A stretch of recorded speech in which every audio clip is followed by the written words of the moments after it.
Hello movie ম্যানের বন্ধুরা, কেমন আছেন সবাই? আচ্ছা, যদি আপনাদের মধ্যে কেউ অদৃশ্য হওয়ার ক্ষমতা পান তাহলে কি করবেন? আপনি কি সেই ক্ষমতার অপব্যবহার করবেন, নাকি আজকের সিনেমার নায়কের মতো সেই শক্তি ব্যবহার করে স্কুলের মেয়েদের চেঞ্জিং রুমে ঢুকে পড়বেন? কিন্তু আসল মজা তো শুরু হয় তখন, যখন এই সুপার হিরোকে অদৃশ্য হতে নিজের সমস্ত পোশাক খুলে ফেলতে হয়। আর ঠিক সেই সময় সে সবার সামনে চলে আসে আর সমস্ত মেয়েদের সামনে মান সম্মান পুরোই ধুলোয় মিশে যায়। কিন্তু এই ছেলেটা এই অদ্ভুত শক্তিটা পেল কিভাবে, সেটা জানতে হলে পুরো মুভিটা দেখতে হবে। আর তাই দেরি না করে চলুন গল্পটা শুরু করা যাক। আমাদের আজকের মুভির নাম দ্য ইনভিজিবল বয়। আর বরাবরের মতোই আমি মুভি ম্যান আছি আপনাদের সাথে। মুভির শুরুতে আমরা একজন লোককে দেখতে পাই যে দেওয়ালে আঁচড় কেটে একটা মানচিত্র তৈরি করছিল। তার হাতে একটা বাচ্চার মোজাও ছিল, আর এই মানচিত্রের সাহায্যে সেই বাচ্চাটা কোথায় আছে সেটা খুঁজে বের করার চেষ্টা করছে। কিন্তু তখনই হঠাৎ করে মানচিত্র বানাতে বানাতে লোকটা সেখানেই মারা যায়। এরপর আমরা দেখতে পাই সেখানে একজন ডাক্তার আর আরেকজন লোক আসে, যারা কিনা একটা বাচ্চাকে খুঁজছিল। এরপর দৃশ্যটা পাল্টে যায় আর আমরা সেই জায়গায় চলে আসি যেখানকার মানচিত্র ওই লোকটা আঁকাচ্ছিল। আর এই যে ছেলেটাকে দেখছেন, ওর নাম মাইকেল, আমাদের আজকের গল্পের হিরো। মাইকেল তখন স্কুলে যাচ্ছিল আর তার স্কুলে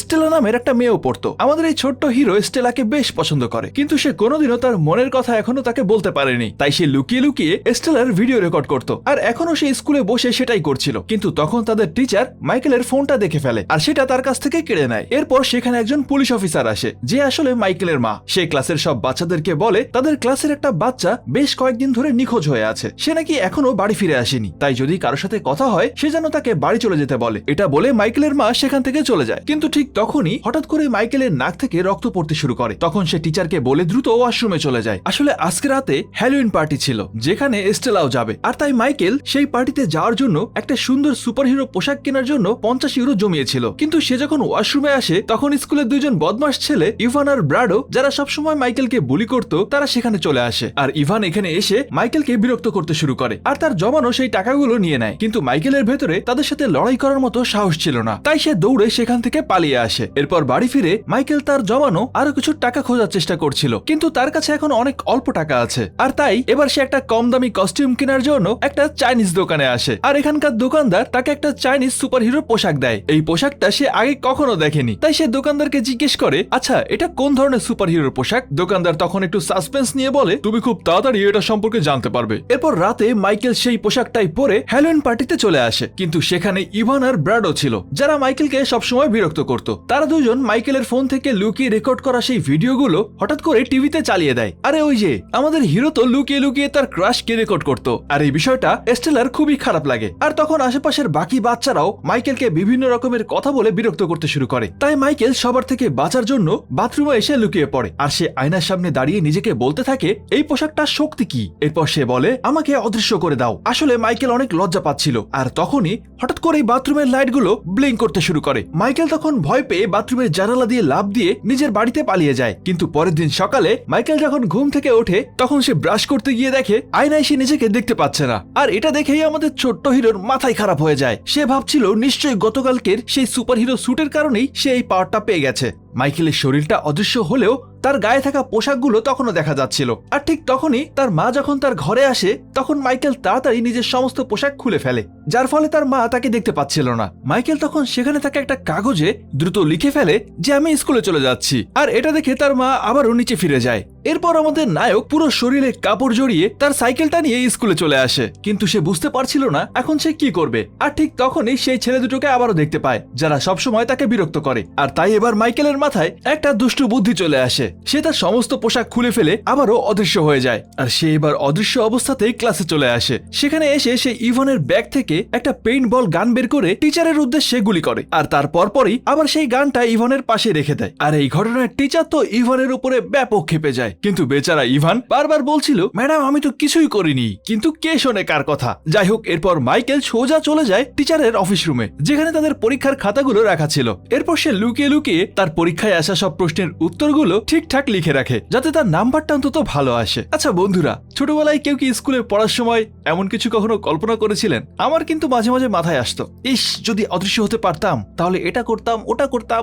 যাই হোক, আপনাদের ইচ্ছাগুলো কিন্তু আমাকে কমেন্ট করে জানাবেন। এরপর মাইকেল সোজা চলে আসে টেনিস কোর্টে, যেখানে ব্রাডো নামের ওই বদমাশ ছেলেটা টেনিস খেলছিল। আর এটা আসলে একটা খুব সিরিয়াস গেম চলছিল। কিন্তু মাইকেল এখানে ব্রাডোকে বিরক্ত করতে শুরু করে, যার ফলে সে গেমে হেরে যায়। আর ব্রাডো হেরে যাওয়ায় তার বাবা তার উপরে অনেক রেগে যায়। কিন্তু এখানেই শেষ না। ব্রাডো যখন মন খারাপ করে রুমে বসেছিল তখন মাইকেল সেখানে এসে টেনিস বলটা দিয়ে তাকে ভূতের মতো ভয় দেখাতে শুরু করে। আর এভাবে স্কুল ছুটির পর মিশেল যখন আবারও বাড়ির দিকে যাচ্ছিল তখন সে হঠাৎ করে খেয়াল করে কিছু মেয়েরা লকার রুমের দিকে যাচ্ছে। আর আমাদের এই নান্না মুন্না হিরোর মনে দুষ্টু দুষ্টু আইডিয়া চলে আসে, তাই সে আবারও তার কাপড় চোপড় খুলে অদৃশ্য হয়ে চুপচাপ মেয়েদের লকার রুমে গিয়ে বসে থাকে। আর এখানে সে কি দেখতে এসেছিল নিশ্চয়ই বলা লাগবে না, কিন্তু যাই হোক সবকিছু ঠিকঠাকই যাচ্ছিল যতক্ষণ না সেখানকার একটা মেয়ে তার বেঞ্চের দিকে ছুড়ে মারে যেখানে মাইকেল বসেছিল। আগেই বলেছি মাইকেলকে দেখা না গেলেও তার গায়ে যদি কোনো পোশাক থাকে তাহলে সেটাকে দেখা যেত। আর তাই হঠাৎ করেই লকার রুমের সব মেয়েরা একসাথে দেখে একটা টাওয়েল বাতাসে ঝুলে আছে। এদিকে এই ঘটনায় আমাদের মাইকেল একটু নার্ভাস হয়ে পড়ে, তাই সাথে সাথেই তার সুপার পাওয়ারটা চলে যায়। আর যায় কোথায়, সে যা দেখতে এসেছিল সেটা তো দেখতে পেল না, কিন্তু নিজের সবকিছু দেখিয়ে দিল। এমনকি তার ক্রাশ এস্টেলার সামনেও মান সম্মান একেবারেই শেষ। যাই হোক বন্ধুরা, আপনারা কিন্তু কেউ কখনো এমন কিছু ট্রাই করতে যাবেন না। এই ঘটনায় স্কুলে মাইকেলের মাকে ডাকা হয়। মাইকেলের মা বাড়ি ফিরতে ফিরতে তাকে জিজ্ঞেস করে, তুমি মেয়েদের লকার রুমে কেন ঢুকেছিলে? তোমাকে তো এর জন্য স্কুল থেকে বের করে দিতে পারতো। কিন্তু মাইকেল লজ্জায় আর কি বলবে, তাই সে মন খারাপ করে চুপচাপ বাড়ি ফিরে যায়। পরের দিন স্কুলে আসলে মাইকেল খেয়াল করে স্কুলের মেয়েরা তার দিকে কেমন যেন অদ্ভুত ভাবে তাকাচ্ছে। আর তাকাবে না কেন, গতকাল সে যা করেছিল।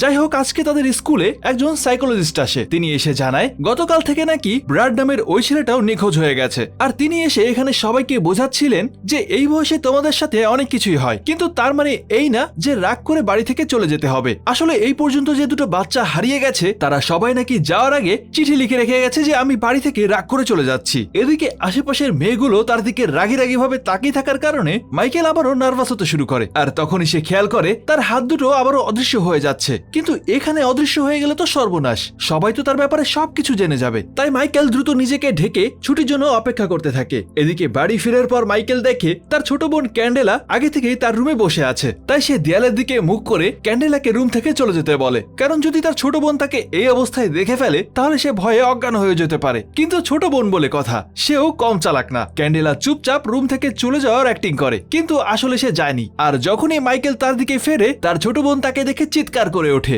মাইকেল সাথে সাথেই তার মুখটা চেপে ধরে আর তাকে সবকিছু খুলে বলে। মাইকেল বলে, আমার ধারণা ওই দিনের ওই সুপারহিরো কস্টিউম থেকেই আমার মধ্যে এই পাওয়ারটা চলে এসেছে। ক্যান্ডেলা প্রথমে ভয় পেলেও পরে অনেক খুশি হয়। সে তার ভাইকে বলে, আচ্ছা তুমি তো এখন সুপারহিরো হয়ে গেছো, তার মানে তুমি মানুষদেরকে বিপদের হাত থেকে বাঁচাতে পারবে। এমনকি সে তার ভাইকে একটা সুপারহিরো নামও দেয়। সে বলে, এখন থেকে তোমার নাম দ্য ইনভিজিবল বয়। এদিকে মাইকেলের মায়ের পুলিশ ডিপার্টমেন্টে তখন নিখোঁজ হয়ে যাওয়া বাচ্চাগুলোকে নিয়ে আলোচনা চলছিল। আর সেখানে সেই সাইকোলজিস্টও ছিল, যিনি বলছিল প্রত্যেকটা বাচ্চাই যাওয়ার আগে একটা করে লেটার রেখে গেছে। তার মানে আমার মনে হয় না বাচ্চাগুলোকে কেউ কিডন্যাপ করেছে। বাকি সবাই মেনে নিলেও মাইকেলের মা এই যুক্তিটা মানতে পারছিলেন না, কিন্তু তার কাছে কোনো প্রমাণ না থাকায় তিনি কিছু বলতেও পারেননি। ওই দিন অফিস শেষ করে যখন সে বাড়ি ফিরে আসে তখন মাইকেল কমিক বুক পড়ছিল। আর তখন সে পুরোপুরি অদৃশ্য, কারণ মাইকেল আসলে এখনো জানেই না কিভাবে তার এই শক্তিটা কন্ট্রোল করতে হয়। তাই সে ইচ্ছা মতো অদৃশ্য বা দৃশ্যমান হতে পারে না। মায়ের হাত থেকে বাঁচার জন্য মাইকেল দ্রুত তার জামা কাপড়গুলো খুলে ফেলে। আর মাইকেলের মা রুমে ঢুকে মাইকেলকে দেখতে পায় না, তাই সে সেখানেই ফোনে কারোর সাথে কথা বলতে শুরু করে। মাইকেল তখন ঠিক তার সামনেই বসেছিল, সবকিছু ঠিকই যাচ্ছিল। কিন্তু এর মধ্যেই মাইকেলের মা ফোনে থাকা ব্যক্তিটাকে বলে, মাইকেল তো আমার নিজের ছেলে না, ওকে তো আমি দত্তক নিয়েছিলাম। আর ইদানিং ওর আচরণ কেমন যেন পাল্টে যাচ্ছে। এটা শুনে মাইকেলের মনটা একেবারেই ভেঙে যায়, কারণ সে এতদিন কল্পনাও করেনি যাকে সে মা বলে ডাকছে সে তার আসল মা না। আর এই কথা শোনার পর মনের কষ্টে মাইকেল একাই সমুদ্রের পাড়ে এসে বসে থাকে। সে সেখানে একা বসেই দোল খাচ্ছিল, কিন্তু মাইকেল খেয়ালই করেনি স্টেলাও ঠিক সেখানেই ছিল। স্টেলা হঠাৎ করেই দেখে তার পাশে থাকা একটা দোলনা একা একাই দোল খাচ্ছে। প্রথমে তো স্টেলা বেশ ভয় পেয়ে যায়, কিন্তু সে সাহসী মেয়েও ছিল, তাই চুপচাপ এগিয়ে আসে আর জিজ্ঞেস করে, এখানে কে আছো, ভূত নাকি পেতনি? স্টেলা তখন জিজ্ঞেস করে, আচ্ছা তুমি কে, সত্যি করে বলো না। মাইকেলের মন অনেক খারাপ ছিল, কিন্তু শত হোক তার ক্রাশ নিজের পায়ে হেঁটে তার কাছে এসেছে। তাই মাইকেল পরিস্থিতিটা একটু নর্মাল করার জন্য সেখানে থাকা বালির বুকে একটা স্মাইলি আঁকায়। আর এটা দেখে স্টেলা একটু কমফোর্টেবল হয়। এরপর মাইকেল স্টেলাকে দোলনায় দোল দিতেও শুরু করে, আর দুজনে মিলে দোল খাচ্ছিল। কিছুক্ষণ গল্প করার পর স্টেলা সেখান থেকে চলে যায়। মাইকেল তখনও একাই বসেছিল। হঠাৎ করেই সে খেয়াল করে দূরে একটা অন্ধ লোক তার দিকে তাকিয়ে আছে। মাইকেল তখনও অদৃশ্য ছিল, কিন্তু কেন যেন তার মনে হচ্ছিল এই লোকটা তাকে দেখতে পাচ্ছে। আর একটু পরে লোকটা আবারও সেখান থেকে চলে যায়। পরের দিন স্কুলে আসার পর মাইকেল স্টেলার কাছে আগের দিনের জন্য ক্ষমা চায়। আরে ওই যে লকার রুমের কাহিনীটা আর কি। আর স্টেলাও হাসি মুখেই তাকে ক্ষমা করে দেয়। এরপর মাইকেল খেয়াল করে স্টেলা তার খাতায় একটা স্মাইলি আঁকছে। মাইকেল বুঝতে পারে স্টেলা তার নতুন বন্ধুকে অনেক পছন্দ হয়েছে, যদিও সে এখনো জানে না সেটা মাইকেল নিজেই। ওই দিন রাতে মাইকেল আবারও লুকিয়ে লুকিয়ে স্টেলার বাড়িতে চলে আসে আর তার জানালায় আবারও সেই স্মাইলিটা আঁকায়। এটা দেখে স্টেলা বুঝতে পারে তার সেই অদৃশ্য হওয়া বন্ধুটা আবারও এসেছে, তাই সে তাকে জানালা খুলে ভেতরে নিয়ে আসে। আর এর পরের দৃশ্যগুলো দেখে আফসোস হয়, এই ছোট্ট ছেলেটা ওভার পাওয়ার্ড হয়ে গেছে। ইহা তো শক্তিও কা গলত ইস্তেমাল হো রাহা থা। দুজন মিলে একটু আশিক বানায়া 2 এর সিনগুলো প্র্যাকটিস করছিল। পরের দিন ড্রামা আছে তো আগেই বলেছিলাম, নার্ভাস হলে এই ছেলেটা আবারও দৃশ্যমান হতে শুরু করে। আর এইসব করলে একটু নার্ভাস তো হবেই, তাই হঠাৎ করেই সে আবারও দৃশ্যমান হতে থাকে। যখনই মাইকেল সেটা বুঝতে পারে এক দৌড়ে সেখান থেকে পালিয়ে যায়। আর এদিকে বাড়ি ফেরার পর মাইকেলের পাকা বোন তাকে বলে, তুমি স্টেলাকে সত্যি কথাগুলো বলে দাও। এদিকে স্টেলা তখন ড্যান্স প্র্যাকটিস করছিল, আর তখনই দূর থেকে একটা লোক তাকে একটা ডার্ট ছুঁড়ে মেরে অজ্ঞান করে ফেলে আর সেখান থেকে কিডন্যাপ করে নিয়ে যায়। তখনই মাইকেলও সেখানে এসে পৌঁছায়। আসলে সে স্টেলাকে সব সত্যিটা বলতে এসেছিল। সে দেখে একটা লোক স্টেলাকে কিডন্যাপ করে নিয়ে যাচ্ছে। মাইকেল সেখানে অনেক চেষ্টা করে তাকে আটকানোর জন্য, কিন্তু কোনোভাবেই পেরে ওঠে না। তখনই রাস্তায় থাকা একটা কুকুর সেই কিডন্যাপারের হাতে কামড়ে দেয়। তারপরেও সে স্টেলাকে নিয়ে দ্রুত গাড়িতে করে সেখান থেকে পালিয়ে যায়। এরপর মাইকেল দ্রুত তার মাকে ফোন করে, আর পুলিশ আসার পর মাইকেল সেখানে কাঁদতে শুরু করে। সে তার মাকে বলছিল, আমি অনেক চেষ্টা করেছি কিন্তু স্টেলাকে কিছুতেই বাঁচাতে পারলাম না। মাইকেলের মা তখন তাকে সান্ত্বনা দিয়ে বলে, কোনো সমস্যা নেই, আমরা ঠিক ওকে উদ্ধার করে আনবো। এদিকে তখন আমরা দেখতে পাই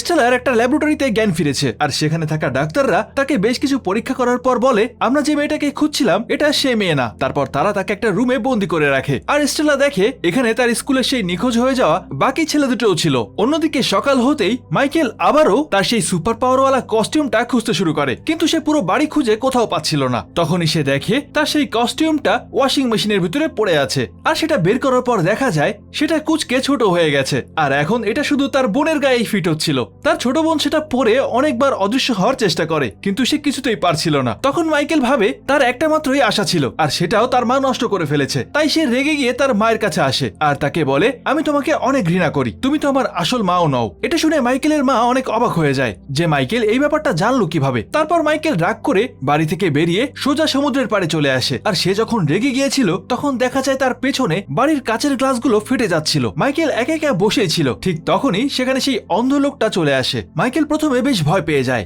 কারণ সে ভাবছিল এই লোকটাই হয়তো সবার কিডন্যাপিং এর পেছনে আছে। কিন্তু অদ্ভুতভাবে লোকটা যেন মাইকেলের মনের কথা পড়তে পারছিল। তাই সে বলে, তুমি যেটা ভাবছো সেটা সত্যি না, আমি কাউকে কিডন্যাপ করিনি। মাইকেল অবাক হয়ে যায় যে এই লোকটা আমার মনের কথা কিভাবে জানতে পারছে। তখন ওই অন্ধ লোকটা তার পরিচয় দেয়। সে বলে, আমার নাম আন্দ্রেস, আর আমি তোমার আসল বাবা। মাইকেল প্রথমে তার কোনো কথাই বিশ্বাস করতে চাচ্ছিল না। তখন আন্দ্রেস তাকে সব ঘটনা খুলে বলে। সে বলে, অনেক বছর আগে একবার রাশিয়ায় নিউক্লিয়ার রেডিয়েশনের জন্য মানুষদের মধ্যে কিছু অদ্ভুত পাওয়ার চলে আসে, আর তাদেরকে বলা হতো স্পেশালস। কিন্তু মিলিটারি আর বিজ্ঞানীরা এইসব মানুষদেরকে খুঁজে বের করে তাদেরকে নিয়ে ল্যাবে গিয়ে বিভিন্ন রকমের টেস্ট করত। আমি আর তোমার মাও ছিলাম তাদের মধ্যে একজন। কিন্তু সময়ের সাথে সাথে এক্সপেরিমেন্ট গুলো আরো ভয়ানক হতে শুরু করে, আর এর মধ্যেই তোমার জন্ম হয়। আর তাই আমি আর তোমার মা ঠিক করি তোমাকে এই জাহান্নাম থেকে বের করে নিয়ে যাব। কিন্তু আমরা যখন পালাচ্ছিলাম রাশিয়ান মিলিটারি আমাদেরকে ধরে ফেলে, আর তখনই তোমার মা আমাদের দুজনকে বাঁচাতে গিয়ে সেখানেই মারা যায়। এরপর আমি তোমাকে সেভ করার জন্য তোমার দত্তক মায়ের কাছে রেখে যাই। আসলে আন্দ্রেসের সুপার পাওয়ার ছিল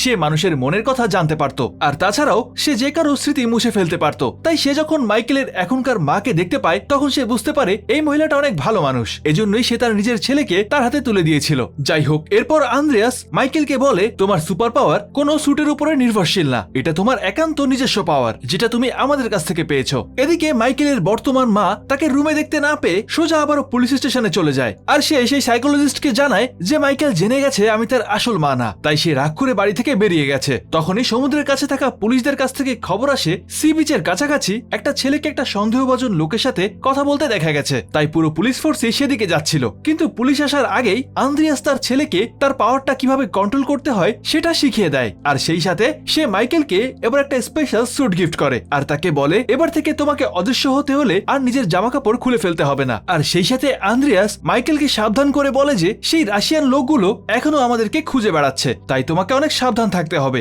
এদিকে ততক্ষণে সেই পুলিশ অফিসাররা সেখানে পৌঁছে যায়। তাই আন্দ্রিয়াস তার ছেলেকে বিদায় দিয়ে বলে, তোমার কোনো ভয় নেই, আমি সবসময় তোমার সাথে আছি, আর তোমার আর আমার মনের যোগাযোগ সবসময় থাকবে। এরপর বাড়ি ফিরে এসে মাইকেল তার বাবার দেওয়া সেই নতুন স্যুটটা ট্রাই করছিল, কিন্তু ঠিক তখনই তখনই সেই সাইকোলজিস্ট মাইকেলের সাথে কথা বলতে আসে, আর তাই সাথে সাথেই মাইকেল তার স্যুটটা লুকিয়ে ফেলে। নিচে গিয়ে কথা বলার সময় মাইকেল হঠাৎ করেই খেয়াল করে সাইকোলজিস্টের হাতে একটা ব্যান্ডেজ করা, আর সেটা দেখে বোঝাই যাচ্ছিল নিশ্চয়ই কোনো কুকুরে কাটার দাগ। মাইকেল তখন বুঝে যায় যে স্টেলাকে কিডন্যাপ করার পেছনে নিশ্চয়ই এর হাত আছে। সাইকোলজিস্টও ততক্ষণে বুঝে গেছে যে মাইকেল তাকে সন্দেহ করছে, তাই সে তখন মাইকেলকে হুমকি দিয়ে বলে যে যদি তুমি পুলিশকে ফোন করো তাহলে তোমার বন্ধুদেরকে মেরে ফেলা হবে। কিন্তু ঠিক তখনই মাইকেল তার অদৃশ্য হওয়ার শক্তি ব্যবহার করে সেখান থেকে পালিয়ে যায়। পালানোর আগে সাইকোলজিস্ট মাইকেলকে দেখে ফেলে, আর সে বলে তুমি একদম তোমার মায়ের মতো ক্ষমতা পেয়েছো। বাড়ি থেকে বেরিয়ে মাইকেল দেখে রাস্তায় ইভান তার স্কুটি নিয়ে দাঁড়িয়ে আছে। মাইকেল অদৃশ্য অবস্থায় ইভানের স্কুটির পিছনে এসে বসে আর তাকে বলে দ্রুত এখান থেকে চলো। প্রথমে তো এমন অদৃশ্য কাউকে দেখে ইভানের হাওয়া টাইট হয়ে যাচ্ছিল, কিন্তু তারপরে যখন সে গলা শুনে বুঝতে পারে এটা মাইকেল, তখন সে দ্রুত সেখান থেকে পালিয়ে আসে। তারা দুজনে একটা সেফ জায়গায় আসার পর মাইকেল ইভানকে বলে তাদের বন্ধুরা অনেক বিপদে আছে, তাই তাদের যে করেই হোক সাহায্য করতে হবে। এরপর তারা দুজনে মিলে প্ল্যান করতে শুরু করে যে কিভাবে তারা স্টেলা আর বাকিদেরকে খুঁজে বের করবে। এদিকে ততক্ষণে স্টেলাদেরকে যেখানে আটকে রাখা হয়েছিল তারা সেখান থেকে পালানোর চেষ্টা করছিল। আন্দ্রো আর মার্টিনো মিলে স্টেলাকে সেখানে থাকা একটা ভেন্টিলেটর দিয়ে বাইরে বের করে দেয়, আর স্টেলা বাইরে আসার পর সেখানে একটা সার্চ লাইট দেখতে পায়। এটা দেখে তার মাথায় একটা বুদ্ধি আসে, সে লাইটের উপর একটা স্মাইলি আঁকায় আর লাইটটা অন করে দেয়। এটা অনেক দূর থেকেই দেখা যাচ্ছিল। মাইকেল আর ইভান তখন সমুদ্রের পাশাপাশি ছিল, তারাও আকাশে সেই স্মাইলিটা দেখতে পায়, আর এটা দেখেই মাইকেলের আর বুঝতে বাকি থাকে না এটা নিশ্চয়ই স্টেলার কাজ। তাই সে দ্রুত ইভানকে নিয়ে সেদিকে ছুটে যায়, কিন্তু দুর্ভাগ্যবশত তখনই একজন লোক স্টেলাকে ধরে ফেলে আর সেই লাইটটা অফ করে দেয়। এটা দেখে ইভান আর মাইকেল একটু ভয় পেয়ে যায়, তারা বুঝতে পারছিল না কি করবে। তখন তারা ঠিক করে মাইকেল যাবে তার বন্ধুদেরকে উদ্ধার করতে, আর ইভান ততক্ষণে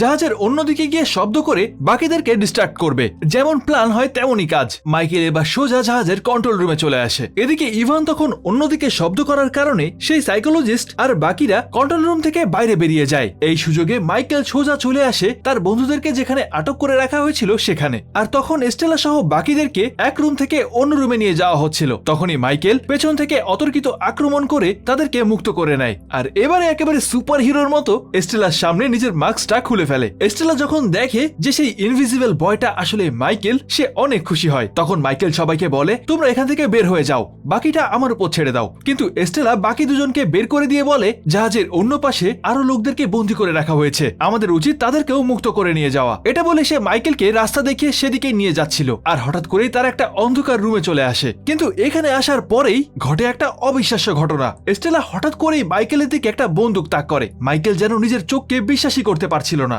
মাইকেল স্টেলাকে জিজ্ঞেস করে তুমি কি ওদের লোক? আর তখনই অন্ধকার থেকে একজন বন্দী লোক বেরিয়ে আসে। সে নিজের পরিচয় দেয় আর বলে আমার নাম ক্লাদিও। আর এখানে আমরা জানতে পারি আসলে এই লোকটারও একটা অদ্ভুত সুপার পাওয়ার আছে, সে যে কাউকে স্পর্শ করেই তাকে নিজের কন্ট্রোলে নিয়ে নিতে পারে। তখনই সে স্টেলাকে আবারও স্পর্শ করে, আর স্টেলা সেখানেই জ্ঞান হারিয়ে ফেলে। ক্লাদিও তখন জানায় আসলে সেই স্টেলা আর সাইকোলজিস্টকে টাচ করে তাদেরকে নিজের কন্ট্রোলে নিয়ে নিয়েছিল। এসব শুনে মাইকেল প্রচন্ড রেগে যায়, তাই সে আবারও অদৃশ্য হয়ে সেখানে থাকা বাকিদেরকে মারতে শুরু করে। কিন্তু তখনই সেখানকার লোকগুলো স্টেলার দিকে বন্দুক তাক করে বলে যদি তুমি না থামো তাহলে আমরা স্টেলাকে মেরে ফেলবো, আর তাই বাধ্য হয়ে মাইকেলকে থামতে হয়। এরপর ক্লাদিও তার লোকদেরকে সাবমেরিন চালু করতে বলে। আসলে তারা এতক্ষণে জাহাজের নিচে থাকা একটা সাবমেরিনের ভিতরে ছিল। এখানেই ক্লাদিও মাইকেলকে বলে আসলে তোমার একটা বড় সত্যি জানা উচিত, তোমার আসল মা ইয়েলেনা এখনো বেঁচে আছে, আর সে আমাদের হয়েই কাজ করছে, আর তোমার মাই আমাকে এখানে পাঠিয়েছিল তোমাকে তার কাছে নিয়ে যাওয়ার জন্য।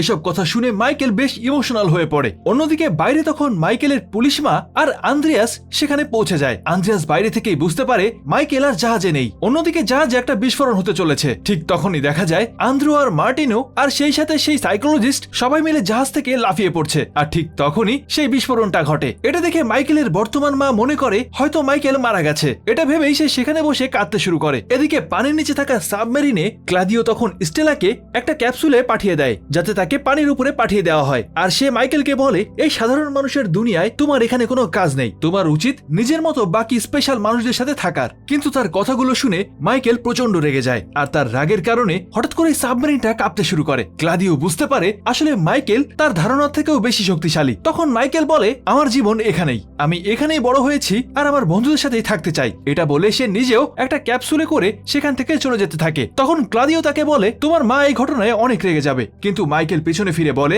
আমার মা তো অনেক আগেই মারা গেছে, আর এখন যে আছে সেই আমার আসল মা। এটা বলেই মাইকেল স্টেলা সেই ক্যাপসুলে করে দুজনে উপরে চলে আসে। আর অবশেষে মাইকেলের বর্তমান মা আর আন্দ্রিয়াস তাকে ফিরে পেয়ে অনেক খুশি হয়। একটু পরে সব সবার চোখের আড়ালে আন্দ্রিয়াস মাইকেলের সামনে আসে আর তাকে বলে, তুমি যদি এখানে থাকতে চাও তাহলে বাকি সবার স্মৃতি মুছে ফেলতে হবে। মাইকেলও তাতেই রাজি হয়, আর তাই আন্দ্রিয়াস এক এক করে সেখানে থাকা সবার গত 2 দিনের স্মৃতি মুছে দেয়। এরপর আবারও সবকিছু স্বাভাবিক হয়ে যায়। মাইকেল আবারও স্কুলে আসে, আর ইভান আর ব্রাডও বরাবরের মতো আবারও তাকে বিরক্ত করতে চলে আসে। কিন্তু আমাদের মাইকেল এখন আর তাদেরকে ভয় পায় না, তাই সে তাদেরকে জবাবও দেয়। আর এরপর স্কুল থেকে বের হওয়ার পর সে দেখে স্টেলা বাইরে দাঁড়িয়ে আছে। যদিও স্টেলার নিজেরও কিছুই মনে নেই, কিন্তু তবুও মাইকেলের প্রতি স্টেলার এক ধরনের ভালো লাগা কাজ করছে। তাই সে মাইকেলকে জিজ্ঞেস করে, তুমি কি আমার সাথে একটু হাঁটবে? মাইকেলও রাজি হয়ে যায়। কিন্তু গল্পটা এখানেই শেষ না। গল্পের একদম শেষে আমরা দেখতে পাই মাইকেলের মা ইয়েলেনা আসলেই বেঁচে আছে। আর আসলে মাইকেলের আরেকটা বোনও ছিল। সেদিন রাশিয়ায় মাইকেলের বাবা তাকে আর ইয়েলেনা তার বোনকে নিয়ে পালাচ্ছিল, আর এখন তার মা তার বোনের খোঁজ পেয়ে গেছে। মাইকেল তো তার বাবাকে খুঁজে পেয়েছে আর নিজের শক্তিকেও মেনে নিয়েছে, কিন্তু ভবিষ্যতে তার মা আর তার বোনের রহস্যটা থেকেই গেল। আর এভাবেই এই গল্পটা এখানেই শেষ হয়ে যায়। হয়তো ভবিষ্যতে এর আর কোনো পার্ট আসতে পারে। যদি আপনাদের ভালো লেগে থাকে তাহলে আমাকে কমেন্টে জানাবেন। নেক্সট পার্ট আসলেই আমরা সেটাকেও এক্সপ্লেইন করার চেষ্টা করব। তো বন্ধুরা, গল্পটা তো শেষ হলো, কিন্তু কয়েকটা কথা মাথায় ঘুরছে। ভাবুন তো একবার, আমাদের হাতে যদি অদৃশ্য হওয়ার পাওয়ার চলে আসতো, আমরা কি করতাম? মাইকেলের মতো হয়তো আমরাও প্রথম দিকে কিছু দুষ্টামি আর ভুলভাল কাজ করতাম, কিন্তু চেঞ্জিং রুমে গিয়ে সে যে ধরাটা খেলো, ওটাও ছিল ওর জন্য প্রথম ধাক্কা। এটা শিখিয়ে দিল যে পাওয়ার পেলেই যা খুশি সেটা করা যায় না, এর একটা দায়িত্বও থাকে। স্পাইডারম্যান মুভিতে একটা ফেমাস ডায়লগ ছিল, with great power comes great responsibilities, মানে বড় শক্তির সাথে বিশাল দায়িত্বও আসে। তবে আসলে আজকের মুভিটা একটা সুপার পাওয়ারের গল্প না, এটা মাইকেলের নিজেকে খুঁজে পাওয়ার গল্প। একসময় যে ছেলেটা সবার কাছে বলি হতো, নিজেকে একা ভাবতো, সে যখন জানতে পারলো তার পরিচয় আসলে কতটা স্পেশাল, তখন থেকেই তো তার আসল হিরো হওয়ার জার্নি শুরু হলো। আর ফ্যামিলির কথাই ধরুন,